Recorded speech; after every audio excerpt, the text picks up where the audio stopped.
Hello my dear friends, मैं doctor संतोष हांडे आपका अपने इस चैनल में बहुत बहुत स्वागत करती हूँ। आज हम बात करने जा रहे हैं होम्योपैथिक मेडिसिन या बायोकेमिक मेडिसिन कैलकेरिया फॉस के बारे में। कैलकेरिया फॉस एक बहुत ही इम्पॉर्टेंट होम्योपैथिक और बायोकेमिक मेडिसिन है। तो इस वीडियो में मैं इस मेडिसिन के बारे में आपके साथ जानकारी शेयर करने जा रही हूँ। यदि मेरे चैनल में आप नए हैं तो इसे सब्सक्राइब कर लीजिए और इस वीडियो को शुरू से लास्ट तक ज़रूर से देखिए, क्योंकि इसमें जो मैं इंफॉर्मेशन देने जा रही हूँ वो बहुत इम्पॉर्टेंट है। चलिए शुरुआत करते हैं। कैलकेरिया फॉस एक बायोकेमिक मेडिसिन के रूप में भी इस्तेमाल की जाती है और एक होम्योपैथिक मेडिसिन के रूप में भी इस्तेमाल की जाती है। तो इसके यूजेस क्या हैं वो देख लेते हैं। सबसे पहले मैं आपको ये बताना चाहूँगी कि ये कहाँ कहाँ पर एक्ट करती है। ये ऐसे टिश्यूज़ पर एक्ट करती है जिनमें कि कैल्शियम और फॉस्फोरस पाया जाता है। कैल्शियम और फॉस्फोरस दोनों ही बोन्स के लिए और टीथ के लिए बहुत ही ज़्यादा इम्पॉर्टेंट है। तो जहाँ कहीं भी कैल्शियम और फॉस्फोरस का मेटाबॉलिज्म डिस्टर्ब होता है और उसके कारण जो कंप्लेंट्स आते हैं तो उसमें कैलकेरिया फॉस बहुत अच्छे तरीके से एक्ट करती है। साथ ही साथ में ये जो डाइजेस्टिव सिस्टम है उसके ऊपर भी इसका अच्छा एक्शन देखा गया है। ग्लैंड्स जो या विभिन्न प्रकार की ग्रंथियां होती हैं उस पर ये बहुत अच्छा कार्य करती है।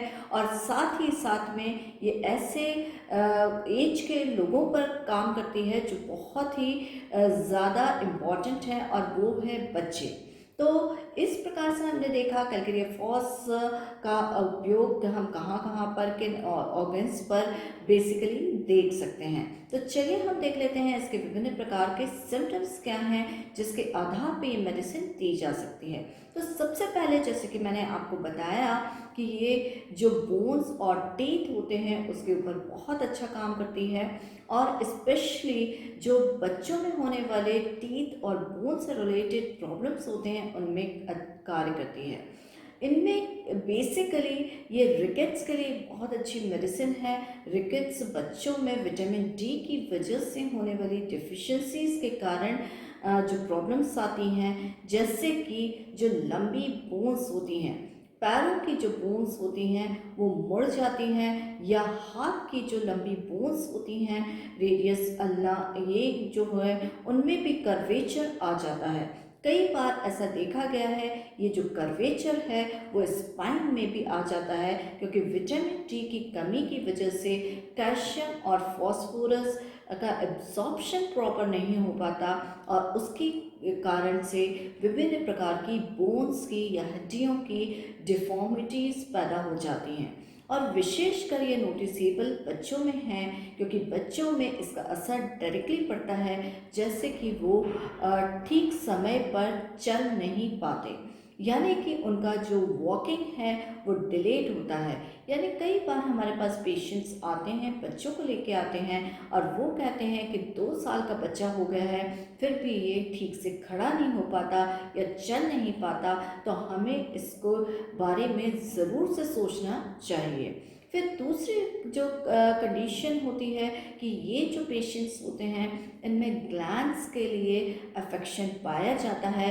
कई बार इसमें देखा गया है कि ज़रा सा वेदर चेंज होने पर बच्चों को जल्दी सर्दी खांसी जुकाम हो जाता है, या एडल्ट्स भी होते हैं उनमें चेंज ऑफ वेदर की वजह से, ठंड बढ़ने की वजह से यदि इस तरह की टेंडेंसीज डेवलप हो रही हैं और उनकी ग्रंथियों में सूजन आ जा रही है, ग्लैंड स्वेलन हो जा रहे हैं, उनको टॉन्सिलाइटिस जैसी कंप्लेंट्स नज़र आ रही हैं, तो उन कंडीशंस में भी कैलकेरिया फॉस का इस्तेमाल बहुत ही ज़्यादा फ़ायदा देता है।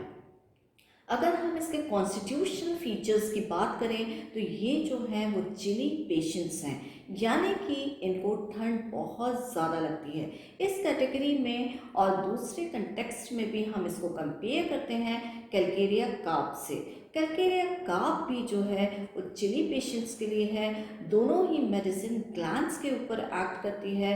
जरा सा भी सर्दी बढ़ने से या टेम्परेचर गिरने से इनको सर्दी जुकाम अक्सर हो जाता है।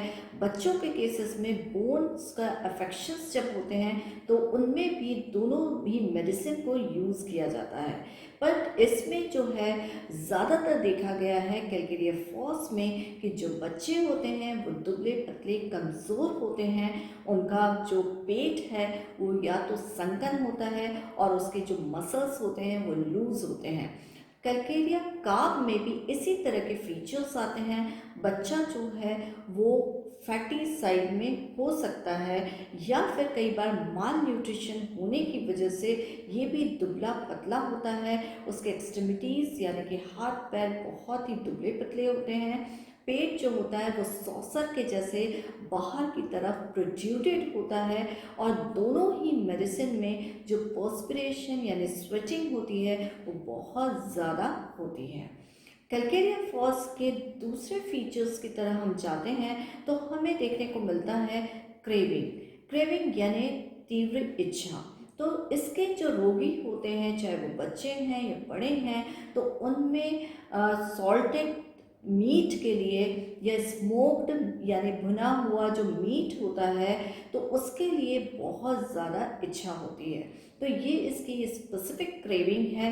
और यहाँ पर हम फिर से कैलकेरिया कार्प से कंपेयर कर लेते हैं तो कैलकेरिया कार्प में जो तीव्र इच्छा होती है वो इनडाइजेस्टेबल थिंग्स जैसे चौक मिट्टी इत्यादि खाने की और साथ ही साथ में एग्स के लिए यानी बॉइल्ड एग्स के लिए अंडों के लिए डिज़ायर ज़्यादा देखी जाती है। कैलकेरिया फॉस का इंडिकेशन जो है वो एनीमिया के लिए भी किया जाता है यानी कि रक्त की कमी। तो ये विशेष रूप से स्कूल गोइंग जो गर्ल्स होती हैं उनमें ये अक्सर देखने को मिलता है।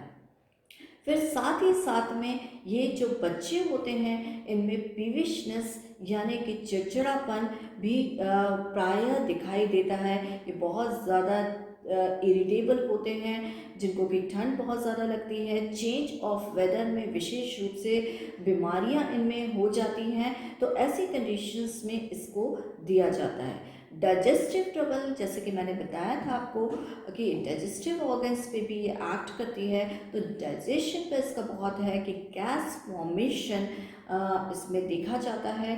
फिर साथ ही साथ में अगर जरा सा भी कोई फूड खा लिया जाए तो उसके बाद में पेट दर्द की शिकायत जब रोगी अक्सर करते हैं तो इनमें भी कैलकेरिया फॉस का इस्तेमाल किया जाता है। ये यंग गर्ल्स के लिए एक सुटेबल मेडिसिन है और विशेष रूप से जब प्यूबर्टल एज में होती हैं तब इसको दिया जाता है। और इस प्यूबर्टल एज में ज़्यादातर जो इनको कंप्लेंट्स होती है वो हेडेक की होती है। सिर दर्द काफ़ी कॉमन देखने को मिलता है और साथ ही साथ में इनके जो वेरियस मेंस्ट्रुएशन ट्रबल हैं उसके लिए भी इंडिकेटेड है। मेंस्ट्रुएशन जो होता है इनमें दोनों प्रकार का पाया जाता है। यूजुअली जो होता है वो बहुत ब्राइट रेड प्रोफ्यूज काफ़ी लंबे समय तक होता है। अक्सर देखा जाता है कि प्यूबर्टी की एज में जब इस तरह की अनियमितताएं पाई जाएं तो वहाँ कैलकेरिया फॉस का इस्तेमाल होता है। कई बार ऐसा देखा गया है कि अगर इनमें डिले भी हो सकता है लेकिन जब डिले होता है तो ये डार्क ब्लड के रूप में निकलता है। कई बार ऐसा देखा गया है 13 से 14 साल के बाद 19 साल तक काफ़ी ज़्यादा इरेगुलरिटीज होती हैं।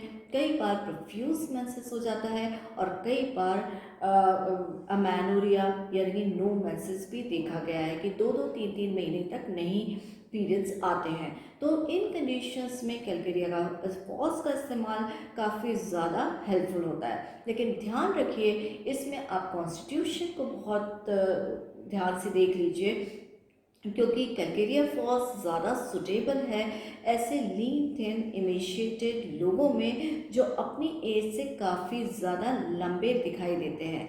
जैसे कई बार हम कहते हैं ताड़ के समान लंबे हुए हैं तो जो फॉस्फोरस एलिमेंट है यानी कि कैलकेरिया फॉस में वो उसके लिए उत्तरदायी हो सकता है। या जैसे कि हम देखते हैं कि फॉस्फोरस कॉन्स्टिट्यूशन भी इसी तरह का होता है। क्रियोसोट एक सिमिलर रेमेडी है for the similar type of constitution. ये ज़्यादातर डार्क पीपल को या डार्क कॉम्प्लेक्शन्ड लोगों को जिनकी आइज़ डार्क कलर की हैं या हेयर डार्क कलर के हैं उनमें ज़्यादा देखा जाता है। तो हमने इस मेडिसिन के विभिन्न प्रकार के सिम्टम्स देखे, जिन सिम्टम्स के आधार पर हम इस मेडिसिन को देख लेते हैं। कुछ थेरेप्यूटिक इंडिकेशंस मैं आपको बता देती हूँ। ऐसे बच्चे जिनमें कि रिकेट्स हो, विटामिन डी की डिफिशिएंसी के कारण कैल्शियम और फास्फोरस का एब्जॉर्प्शन प्रॉपर नहीं हो पा रहा हो, तो उसमें हमें जो डेवलपमेंटल फीचर्स देखने को मिलते हैं जैसे delayed dentition, delayed walking, fontanelles open.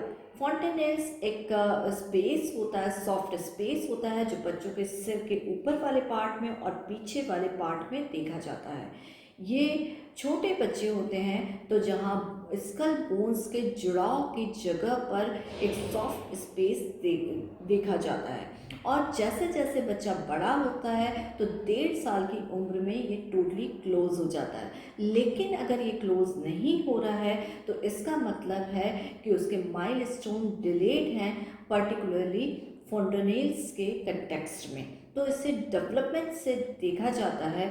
तो यहाँ पर अगर वो सॉफ्ट स्पेस है और 2 साल के बाद भी है, 1.5 साल के बाद भी है, तो उसका मतलब इसमें इस तरह की कोई डिफिशिएंसी हो सकती है। फिर दूसरा जो है डिलेड वॉकिंग। वॉकिंग या खड़े होना बच्चा समय पर नहीं करता है, तो ये जब हो जाता है, पेरेंट्स कंप्लेंट करते हैं, तब ये समझ में आता है। तो इस तरह के कंडीशंस में आप कैलकेरिया फॉस तो देंगे ही देंगे, लेकिन साथ में उसे जो कैल्शियम फॉस्फोरस रिच डाइट है उसके लिए भी ज़रूर से कहिए कि वो भी लेना चाहिए। नहीं तो बच्चे की जो बोन्स होती हैं उनमें डिफॉर्मिटी आ जाती है और वो कर्वेचर हो जाता है और उसके कारण वो एक परमानेंट टाइप में डेवलप हो जाता है। तो यहाँ पर कैलकेरिया फॉस का इस्तेमाल बच्चों के केसेस में बहुत ही अच्छा है। तो ये बेसिकली इन्फॉर्मेशन जो थी वो मैंने आपको दी। और इसमें बेसिकली जो माइंड के लेवल पे सिम्टम्स आते हैं उसमें जो प्रॉब्लम्स डेवलप होती है पर्टिकुलरली प्यूबर्टल एज ग्रुप की लड़कियों को फ्रॉम द डिसअपॉइंटेड लव, और साथ में उनके एनीमिया के लिए दी जाती है, डाइजेस्टिव ट्रबल के लिए दी जाती है और मेंस्ट्रुएशन ट्रबल के लिए दी जाती है। तो ये सारी इन्फॉर्मेशन थी कैलकेरिया फॉस के बारे में। एक इन्फॉर्मेशन मैं आपको ज़रूर से एडिशन देना चाहूँगी विटामिन डी के बारे में। विटामिन डी धूप में पाया जाता है, सस्ता सुलभ उपचार है और इसका उपयोग हमें ज़रूर से करना चाहिए क्योंकि ये कैल्शियम और फॉस्फोरस के एब्जॉर्प्शन में हेल्प करता है। और अगर विटामिन डी कम होगा तो कैल्शियम और फॉस्फोरस ठीक प्रकार से एब्जॉर्ब नहीं हो पाएंगे और हमारी हड्डियाँ जो बोन्स होती हैं वो कमज़ोर होती चली जाती हैं। बच्चों के केस में बहुत ध्यान रखना चाहिए। पहले के टाइम में बच्चों को मालिश करके उनको धूप में लिटा दिया जाता था ताकि उनका विटामिन डी का एब्जॉर्प्शन अच्छे से हो, और साथ ही साथ में उनको ब्रेस्ट फीडिंग भी कराया जाता था ताकि प्रॉपर तरीके से, ताकि वो उनको कैल्शियम भी प्रॉपर तरीके से मिलता रहे। तो और पर्टिकुलरली जो मेनोपॉजल फीमेल्स होती हैं उनमें भी इस चीज़ का विशेष रूप से ध्यान रखना चाहिए क्योंकि एस्ट्रोजन की कमी से कैल्शियम और जो फॉस्फोरस है उसका एब्जॉर्प्शन नहीं हो पाता और विटामिन डी इसको और इंटेंसिफाई करता है और उनको ऑस्टियोपोरोसिस की तरफ वो बढ़ते चले जाते हैं।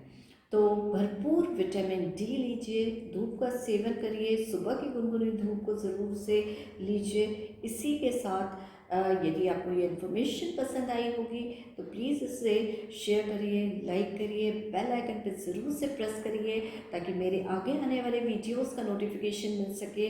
और कमेंट बॉक्स में जाके ज़रूर से बताइए कि आपको जानकारी कैसी लगी।